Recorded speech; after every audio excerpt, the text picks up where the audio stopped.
et sœurs, aujourd'hui nous allons parler d'un sujet qui touche particulièrement les femmes, à savoir qu'est-il interdit de faire pendant les menstrues et les lochis.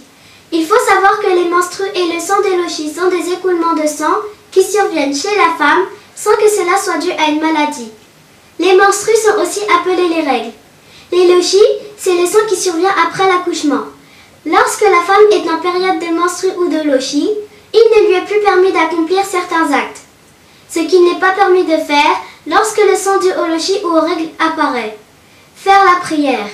Il n'est pas permis à la femme, durant les menstrues ou les lochis, de faire la prière, que ce soit une prière obligatoire, forte, ou une prière surérogatoire, sunnah ou nafilah.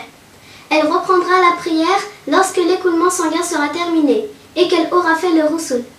Toutefois, elle n'aura pas à rattraper les prières obligatoires qu'elle n'a pas faites durant cette période. Le prophète, sallallahu alayhi wa sallam, a dit en réponse à une question de Fatima bint Hubaysh, Inna dam al-haydi damun aswadun yu'raf, fa idha kana dhalika fa amsiki min as-salat. Ce qui a pour sens, le sang des règles est un sang rouge foncé et connu, alors s'il a lieu, abstiens-toi de prier.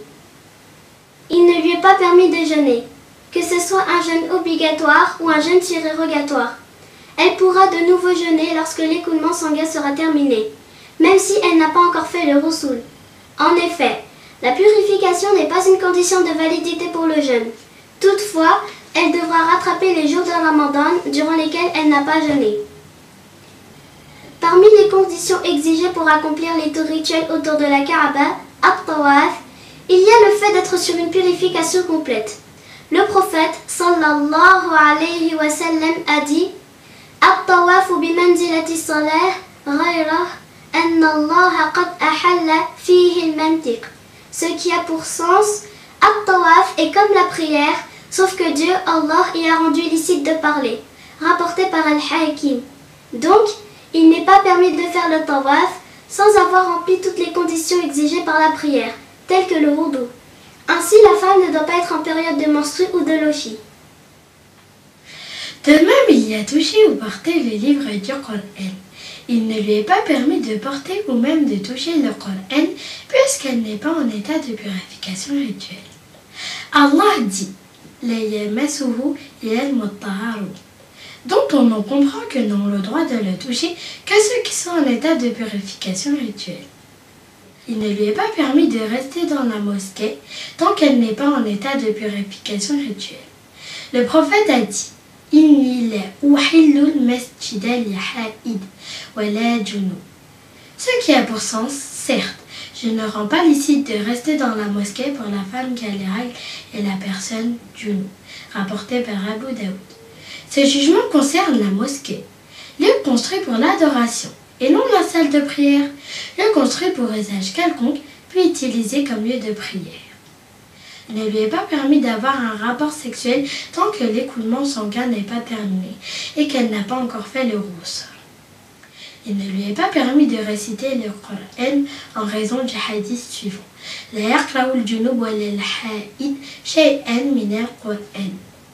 Ce qui a pour sens que la personne junub et la femme qui a les règles ne récitera du Coran, rapporté par At-Tirmidhi.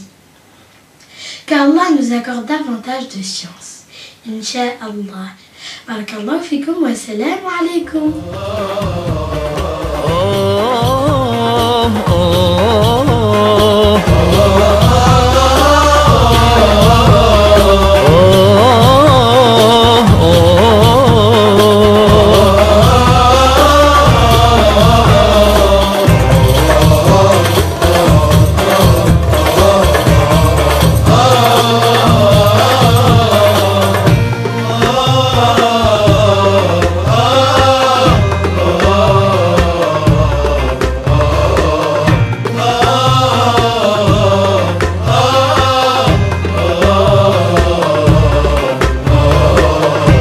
مهما جرى نورك دليلي مهما جرى